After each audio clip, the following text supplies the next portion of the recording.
আসসালামু আলাইকুম রহমতুল্লাহ ওবরাকাত। সবাইকে শিক্ষামূলক চ্যানেল আরিফ একাডেমিতে স্বাগতম। আশা করি সবাই ভালো আছেন, সবাই ভালো থাকবেন, সুস্থ থাকবেন সে প্রত্যাশা নিয়ে শুরু করছি আজকে শিক্ষামূলক টিউটোরিয়াল।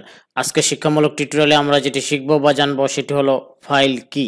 কম্পিউটার ব্যবহৃত একটি ফাইল হলো তথ্যের একটি বান্ডেল যা কম্পিউটার বা অন্যান্য ডিজিটাল স্টোরেজ ডিভাইসে সংরক্ষণ করা হয়।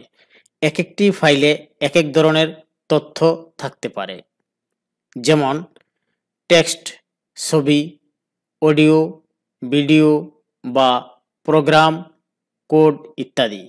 প্রতিটি ফাইলের ধরন অনুযায়ী এদের আলাদা আলাদা নাম রয়েছে, যেমন audio file, text file, application file ইত্যাদি। এই ছিল আজকের এই চমৎকার টিউটোরিয়ালটি। আল্লাহ হাফেজ।